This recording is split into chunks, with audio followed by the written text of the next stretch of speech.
Olá, ouvintes e espectadores da Jovem Pan. Está começando mais um Perguntar Não Ofende e hoje o nosso convidado, que eu vou entrevistar em companhia da jornalista Branca Nunes, é José Roberto Guzzo. Eu vou resumir o vasto currículo do Guzzo numa única anotação. Foi ele quem conduziu a trajetória, liderou a Veja na trajetória que a transformou numa das mais importantes revistas do mundo. E a revista, sem dúvida, mais importante do Brasil, que ainda é. Guzzo, muito obrigado pela aceitação do convite para vir conversar aqui com você. É meu velho amigo, é um prazer te reencontrar e retomar a conversa. Eu queria começar perguntando o seguinte: já viu uma eleição parecida com esta? Olha, Augusto, eu realmente nunca vi. Eu nunca vi, tenho falado às vezes, porque para as pessoas que, frequentemente por equívoco, né, as pessoas acham que a gente entende alguma coisa, né, Você chegou, Guzzo, mas o que está acontecendo? Eu falo, olha, gente, eu não posso ajudar. Porque eu não tenho a menor ideia, eu não sei, eu nunca vi isso. Eu não tenho experiência nenhuma numa coisa dessa, eu não tenho precedente de um negócio desse, né? Olha, essas coisas não se devem falar, mas, enfim, a primeira eleição que eu tive alguma coisa que ver, primeira eleição não, daí já estava começando o mandato, era do Jânio Quadros. Que você poderia dizer que aquilo era realmente uma bagunça total. O cara, né, começou o governo, dali 7 meses ele renuncia. Figuras estranhas em cena. Depois veio aquele governo do Jango, que era uma loucura, etc. Depois veio o golpe militar, você entende? Depois veio aquela do Tancredo, você lembra no dia que o cara ia, ele morre, quer dizer, pega um negócio lá que... Quase que ele... Não, quase não, daí ele morre. Estávamos juntos, isso. Daí veio o Collor. Enfim, você fala, ó, teve tudo. Não é? Não falta fato estranho. Igual isso, não falta fato histórico. Né? É que nem tinha um deputado comunista da Bahia, acho que ele chamava Fernando Lima, velho Fernando Lira? Não era Fernando Lira. Era Fernando Lima Almeida, era mas o velho partidista. Velho comunista da Bahia. Esse Roberto Freire era garoto quando estava o Fernando. E esse Fernando era um deputado da Bahia. E era um sujeito muito simpático e tal. E às vezes ele chamava alguém, um amigo, ele dizia assim: "Ô Augusto, pensa num absurdo." Como assim? Não, um absurdo, o maior absurdo que você puder pensar. Já pensou? Já. Na Bahia tem precedente. Então, no Brasil agora tem precedente. De tudo o que aconteceu, esse daqui nunca houve nem na Bahia. Tá certo, né? O que houve, Augusto? Eu acho que também deve ser a opinião de vocês. O que nós ficamos é com uma situação de plebiscito. Né? De repente se diz assim: esta eleição é 2 lados, como se você quer a república ou quer a monarquia. Você diz, dois lados, contra Lula e pró-Lula, não tem meio. Né? Se você votar no Haddad, é porque você acha que é bom voltar para o regime do Lula. Se você vota no Bolsonaro, é porque você não quer o Lula. Então, é uma situação extrema e ela foi criada pela incapacidade absoluta, né, dos partidos de oposição brasileira, sobretudo do PSDB, sobretudo do Fernando Henrique, dos dirigentes do PSDB, dos candidatos que o PSDB teve, desse Alckmin e tal. A incapacidade absoluta, não só de agora, mas há 15 anos, de apresentar uma alternativa viável ao Lula, né? Eles vão para as eleições, perdem, vai para as eleições, perdem, né? Perderam 4 vezes seguidas. E agora vem com esse Alckmin que faz campanha não contra o Lula, faz campanha contra o outro candidato que é anti-Lula. Então, me parece que está na cara, aconteceu isso. Quem nunca tinha pensado nesse Bolsonaro, nunca nem sabia quem era. Começou a vir quando viu que não tem anti-Lula. Ele representa o anti-Lula sozinho. E, Augusto, a discussão ainda fica, por exemplo, tá muito mais agora. Você também assim, você quer ou não quer a volta do regime militar, do que está muito mais a discussão na ditadura militar, que aconteceu há 50 anos, do que no petrolão, no mensalão, que aconteceu agora, né? Certeza, Branca, mas aí eu acho que a questão ela é colocada de uma maneira, a meu ver, né, completamente equivocada, né? Porque o Bolsonaro, a gente que está com ele, em nenhum momento ele propõe a volta do regime militar. Ele é candidato a uma eleição. Então, é esse marketing petista que... Exato, é puro marketing. Porque, veja bem, quando você quer regime militar, você não vai fazer campanha. Não você disputa levar facada, trabalheira que dá pra fazer. Você pega, põe o tanque na rua e derruba o governo. E não é capitão que faz isso, quem faz isso é general. Então não é governo militar. É o seguinte, é uma eleição com voto, com TSE, com... Ele está se submetendo à regra. Ele não falou que ele vai fechar o Congresso, ele não falou que ele vai fechar o Supremo, ele tem ideias lá de mexer, que um bando de gente tem, de modificações. Muita gente gostaria, né, Augusto, de um Supremo que não tivesse um sujeito, o presidente do Supremo, ele é repetente 2 vezes para o concurso de juiz. Presidente do Supremo. Presidente do Supremo. Se o cara for fazer um teste aqui na Jovem Pan, para vir trabalhar aqui, ele repete no primeiro teste, depois ele repete no segundo, eles vão contratar você para presidente da Jovem Pan, né? Eles mandam o cara embora, chega, cara, você não dá, né? Agora, lá não. Então, você tem gente insatisfeita com o Supremo Tribunal. Você tem gente insatisfeita com o Congresso. Imagina o Congresso, aquele é um bando de ladrões, não, uma roubalheira. Não. Você está insatisfeito com o serviço público que você recebe, tá certo, né?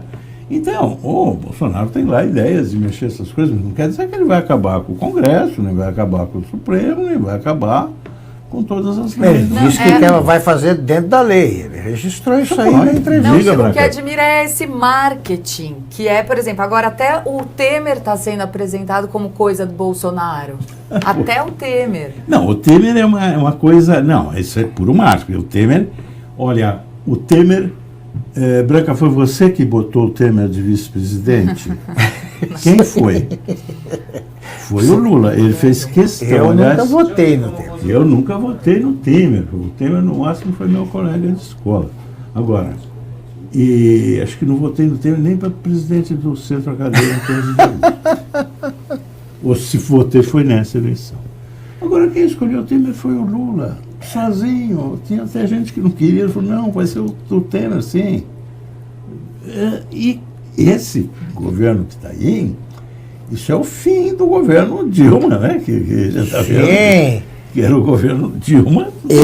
Não é governo do Augusto Nunes. Não, e eu acrescento, Augusto, que o Temer foi, pouco antes da queda da Dilma, foi o articulador político da Dilma. Exato, ela nomeou. Escolhida a conselho do Lula, escolhido por ela. Exato, para cima. Nós vamos então chamar o Temer, porque ele vai apaziguar o Congresso. É isso aí.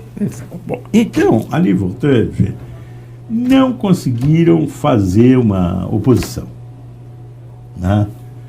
E acabou ficando com o Bolsonaro, né? Acabou fluindo. Me parece, eu não sou especialista em negócio de eleição, pesquisa, na minha opinião ninguém é, né? Todo mundo vira especialista no dia seguinte, né? Previsão depois da eleição, eu sou bom pra caramba, né? Eu também. Tipo, dia 7 pode contar comigo. Aí tá? Eu sei tudo que... Você sabe tudo, né? Então não sou especialista, pelo amor de Deus, né? Mas me parece que a grande maioria dos eleitores aí do Bolsonaro, não, que, como eu disse há pouco, eles não tinham a menor ideia de quem era esse cara, né? E foram indo quando viram que a única maneira de você se opor ao Lula, ao PT e às coisas, ao programa que eles apresentam, que é uma coisa sinistra, né? Tá certo? Quem falou em fechar o Supremo é um cara deles, né? Aquele deputado extremista que eles têm do Rio e tal. Esse que falou, precisa fechar esse Congresso, fechar o Supremo. Então, quem quer se opor a esse horror, né, não tem outra saída a não ser o Bolsonaro. É assim que ficou, você entende? Se um outro lado não demonstra nenhuma capacidade de se opor ao cara, né, você vai deixando o espaço para... O espaço acaba sendo ocupado. Uma eleição não veio, segunda não veio, terceira não veio, a quarta não veio, na quinta apareceu o Bolsonaro. Agora, né? Guzo... E outra coisa, né? Como você escreveu no artigo recente, agora aguenta. Agora aguenta, você entende, né? E o que também aparece? Sei lá, pode ser chato dizer, mas para você...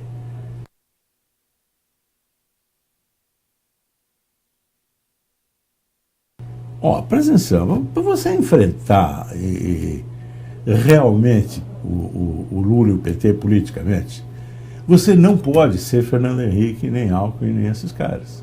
Você não pode ser Antônio Carlos Magalhães Neto, você não pode ser Álvaro Dias. Para enfrentar o PT e o Lula, você tem de ser caras como Eduardo Cunha. Tá bom, até na cadeia até hoje. Mas esse daí que assim, joga pesado e joga com a mesma regra. Deles.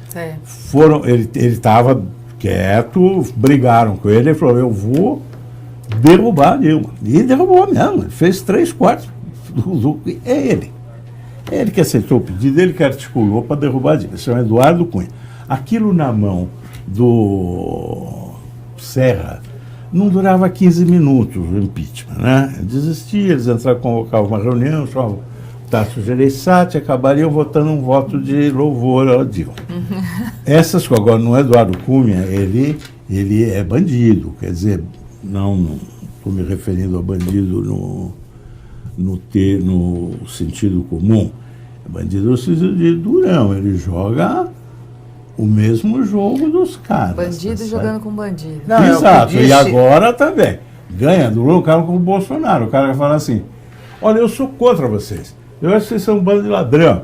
Vocês são a pior coisa que acontece no país. Você é safado. Você mete a mão no dinheiro. Vocês promovem a perversão das crianças. Vocês... daí, isso é a linguagem. Ele fala assim, eu quero que o policial mate o bandido antes do bandido matar o polícia. Eu prefiro que o cemitério esteja cheio de bandidos do que de cidadãos honestos. Essa é a linguagem para enfrentar o Lula. Que os outros candidatos Pois não, alguém disse que ele está falando de transporte intermodal. Aí não vai ganhar de jeito nenhum, você entende, né? Que ele fez não sei quantos metros cúbicos de terra removidos e tal, papapá. E o Fernando Henrique, com aquelas coisas, não, precisamos fazer uma união, uma Haddad é bom. O centro. Aí, essas coisas não, para enfrentar o PT você precisa vir de canivete, é briga de rua mesmo, né? E o único cara que sabe brigar de rua aí é o Bolsonaro. Agora, Guzo, você escreveu no artigo publicado na mais recente edição da Exame, você diz que normalmente um grupo político que fizesse o que fez o PT, né, o Lula e a sua turma, o que eles fizeram, num país qualquer seriam tratados de uma maneira. Aqui no Brasil não ocorreu o normal, digamos assim. Eu queria que você falasse sobre essa tua tese. Pois você resumisse aqui que você escreveu. Olha, nem chega, não é uma tese, é uma observação, né? É uma constatação. Uma constatação, digamos. Olha, esses 13 anos e meio, ou 15 anos de governo, que esse daqui, como a gente estava comentando há pouco, esse aqui do Michel é apenas o final do governo Dilma, né, do segundo governo Dilma. Exatamente, está completando. Quem pôs o Michel Temer lá foi o Lula, Dilma, ela que aceitou, não foi o Bolsonaro que pôs o Temer lá, não foi ninguém, não foi você, não foi a Branca, né? Ninguém votou. A Gleisi votou nele. A Gleisi. Então Dirceu votou nele. Conta deles. tá? Mas, enfim, volto para isso. Esse governo todo, que do Lula até aqui, o Michel, é um desastre, né? Que ele é indiscutível, você entende? É uma coisa dos fatos. Pelo contrário, só deu uma melhoradinha agora, depois que a Dilma saiu, que aquilo estava indo realmente, ela estava afogada, ela jogando água em cima, e alguém tirou o balde dela, né? E ela parou de afogar lá a gente todo, né? Então, é um desastre que ele não é uma questão de opinião, não é? Mesmo na coisa que ele... Nós tivemos a maior recessão da história do Brasil. Nós tivemos os maiores níveis de desemprego da história do Brasil. Nós nunca perdemos tanto a capacidade de competir como agora. O Brasil está atrasado, né, na sua indústria, atrasado na sua coisa. Só faz sucesso na área agrícola, né? Corrupção monstruosa. Uma corrupção monstruosa, uma corrupção, Branca, que a gente não tem regime. Como diria o Fernando Lima lá na Bahia, só tem precedente na Bahia. Não teve uma precedente no mundo. Desde o tempo do faraó, né? Não se roubou tanto, né? Petrobras, o aparelhamento, né, do Estado. O aparelhamento do Estado tem tudo. O aparelhamento do Estado é uma coisa enlouquecedora. E vocês veem como ele é nocivo. No aparelhamento do Estado, você leva a dar para o PSOL, para um partido político, a direção do Museu Nacional. Daí eles tocam fogo no museu, eles deixam pegar fogo. Sim. Quer dizer, eles destroem fisicamente o patrimônio nacional. Além de roubar, que é você destruir de uma outra maneira, mas eles destroem fisicamente, eles tocam fogo nas coisas, né? Tem coisa que não funciona, não vai, você entende, né? E aí você tem as consequências, como você lembrou. Claro. Um ex-presidente na cadeia. Daí um ex-presidente na cadeia. Ministros dele na cadeia. Presidentes, tesoureiros do partido dele na cadeia. Na cadeia. Os empresários e dirigentes aí das estatais, tudo réus confessos. Os caras, pô, Augusto, o que mais que os caras querem? Você confessa, não, eu fiz esse crime sim, eu dei gorjeta, mais que isso, porque tem no mundo a coisa que é ilegal, a prisão do Lula, né, que é uma perseguição. Mas como? Ele é perseguido, ele preso. Ele escreveu ontem, né? Se ele assassinasse alguém no viaduto do Chá às 6 da tarde. Eles iam exigir que o morto voltasse para dizer foi ele, numa entrevista com ele, nem assim. Cadê a prova? Se ele fosse confessar, dizer, não, a confissão dele não vale. Meu Deus, o cara confessou, eu falei, eu dei propina assim para esse. Daí o cara, tá bom, então o senhor vai ser condenado. Tá cheio de gente, se estão em casa com a tornozeleira e outro, é o que a lei manda fazer. Mas, cara, o cara confessou, mais que isso eu nunca vi. Você fala assim, não. E, enfim, essa é a consequência do tal governo. Não lembrou agora a Branca, além de essa gente toda na prisão, etc. Então, qual é a reação normal de um eleitorado que, diante desse desempenho, né, a vítima disso, vai se perguntar para ela o que ela quer? O normal é dizer que ela diga, olha, eu não quero mais essa gente. Pelo amor de Deus, põe essa gente para fora e, de preferência, para eles não voltarem nunca mais. Não é? O que a gente está vendo? A gente está vendo que um cara que é dado como muito forte, tal, é o filho do Lula, o Salvador, que ele tem chances de ganhar a eleição. Está cheio de gente votando nele, e as pessoas, a militância do PT também está votando nele. Isso, na minha opinião, é um disparate. Então, não tem precedente nem na Bahia. Na Bahia. Quando você me perguntou, Guzo, você já viu? Eu falei, nunca vi, porque... Aí é o seguinte, a proposta do PT, você lê assim, é voltar aos tempos felizes, mas quais? Pô, acabou. Onde que foi? Né?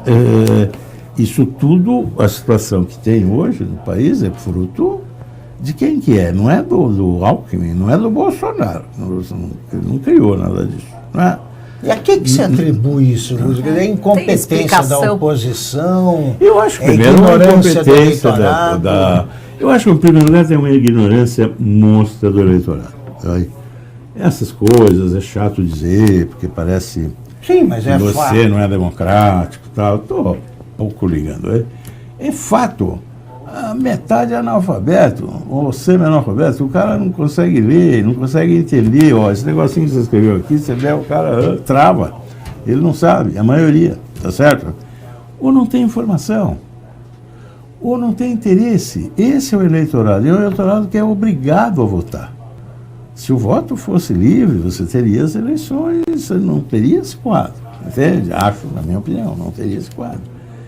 Então tem esse problema do eleitorado. Tá? E tem um problema de uma oposição que ela não consegue assumir, né, um papel de oposição. Desde o começo, eles pedem desculpa para o PT para fazer política. Né? Assim que o Lula assumiu, a primeira pequena crítica que o PSDB fez, eu me lembro, você deve se lembrar, a resposta do Lula, do Zé Dirceu, da turma foi: vocês querem disputar o terceiro turno, vocês não se conformam com a derrota? Eu falei, não, peraí, estou só fazendo oposição. Não, mas daí o PSDB se recolhe. É terceiro turno. Não, nós, não sei o quê, não vamos mais fazer, seu Lula e tal. Né? E está há 15 anos assim, pedindo desculpa para o Lula, para falar alguma coisinha. Todos dizem, não, o Lula é um grande sujeito, mas tem algumas ideias equivocadas. Porra, Augusto, com isso não dá para você convencer o público que isso é oposição. Eles acham que, né, que é... Augusto, mas e essa parte? Ninguém fez oposição, tem essa razão, parte do eleitorado também, esse artista, intelectual, tem essa parte que tem um lado de ignorância total e tem esse lado que não abandona. Exato, que são pessoas que estão instruídas, né, que... Eu acho que tem aí uma série de elementos, querido, aqui, sabe? É um lugar... Não sei se aqui assim não é um lugar adequado para discutir isso, mas enfim, tentando rapidamente, né, entrar nisso, acho. Primeiro tem um negócio aqui no Brasil que a maioria dos artistas não são independentes. Isso é uma condição brasileira e de vários países, tá? Os artistas brasileiros vivem do governo. Eles não precisam de uma obra, eles precisam de lei Rouanet. Essa lei que permite aos bancos, esses outros pequenos negócios que estão no Brasil, deixarem de pagar imposto se eles financiarem a peça da Fernanda Montenegro, sei lá quem, o show. O espetáculo de poesia Santos, da Maria Bethânia. O espetáculo de poesia da Maria Bethânia. Então, Branca, é muito difícil a gente ficar contra quem lhes dá dinheiro, tá certo, né? Eles vivem disso. Não tem artistas aí que fazem sucesso e que não precisariam disso? Tem. Agora, tem uma multidão que realmente, olha, ou é o dinheiro que eles recebem lá, ou o cara não faz nada, porque não tem público. O que eles não têm público, eles têm verba, tá certo? Não é a Netflix, não é a Apple TV, eles são outro mundo, eles vivem no mundo da patrulham quem diverge. Então, ali quem patrulha quem diverge. Tem os caras que divergem, um ou outro ali, Carlos Vereza, são caras que logo se vê. O cara se vê afastado, excluído, né? O cara não arranja papéis, enfim. Esse mundo de artista, ele é ligado, ele é movido muito por esse interesse. E depois ele é movido, Branca, por uma outra coisa que tem muito nessa área, na área intelectual, na área da universidade, né, dos professores, né, que é interessante hoje você ser extremista, querido, né? Ser um extremista tipo um Haddad, né? Um extremista de esquerda, como se diz. Extremista aqui não estou dizendo o cara que joga bomba, não é isso, né? Estou dizendo extremista nas suas posições. Primeiramente, fora Veja bem, o Haddad, ele só lucra com isso. Todo mundo acha ele um chefe formidável. Por que ele deixaria de ser assim?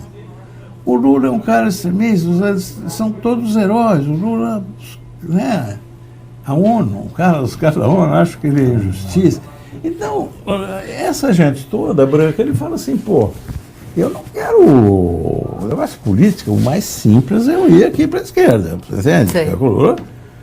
Experimenta você chegar, Branca Nunes, não, num conjunto que tenha 100 jornalistas, Branca, e você fala, olha, eu queria dar minha opinião, assim, que eu acho que eu sou contra, não sei quem que eu vou votar, mas eu sou contra o Lula Haddad, eu acho que isso é ruim para o país. Você não vai conseguir acabar de falar, certo? Vão te tirar de lá, sabe? Vendida, fascista, bolsonarista, sabe? Por quê?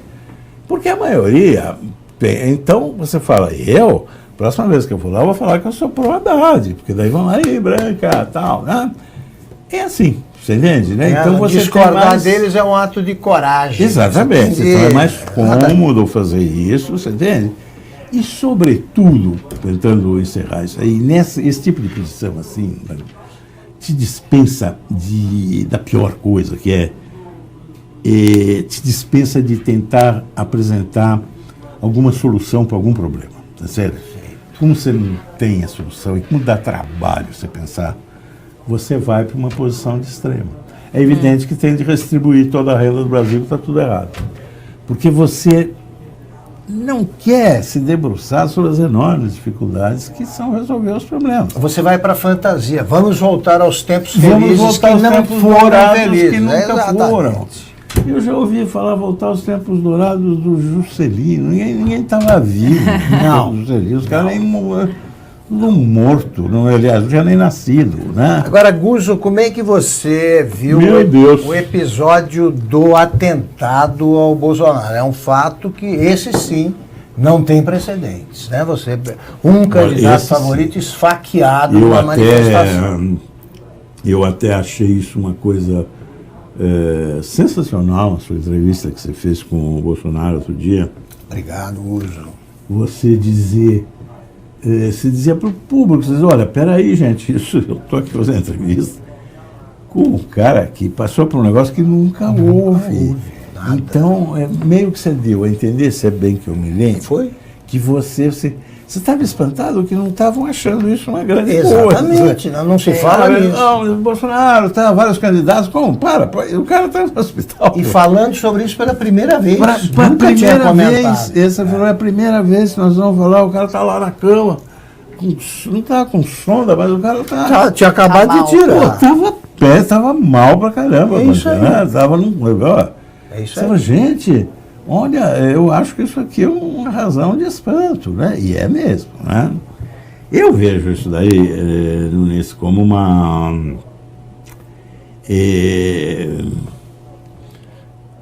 Deixa eu te dizer o que não é. Eu não acho que isso aí é fruto, quer dizer, do ódio mútuo, né? Todo mundo veio com essa campanha. Aliás, o Bolsonaro que começou, e então, sabe... Como o Bolsonaro tem muito ódio das pessoas, acabou criando o ambiente de ódio e deram uma facada nisso. Não é isso. Né? A culpa desse atentado é do cara que o cometeu, tá? O cara que deu a facada no Bolsonaro. Não é do Bolsonaro, não é do filho do Bolsonaro, não é do general Mourão, não é do Fernando Henrique, do Alckmin, não é do Ciro Gomes, não é de ninguém. É do sujeito, do autor. Acabou, você entende? Agora, é evidente, em qualquer lugar do mundo, em Bangladesh, se acontece um negócio desse, vem uma investigação. Aqui há uma investigação, há um inquérito. Né? Se esse inquérito, esse era um inquérito que deveria ter sido extremamente bem feito, né? E com todos os recursos, né? Eu não sei se não tenho fatos, né, para dizer se ele está sendo bem feito ou não. Desde o início se diz que não, o cara agiu sozinho, é um maluco, sabe, meio maluco, beleza, tal, só ele só, está tudo explicado. Eu não sei, eu não tenho fatos para dizer que isso não é verdade ou não. Na entrevista que o Bolsonaro te falou, ele se mostrava cético e descrente da seriedade desse inquérito. Investigação.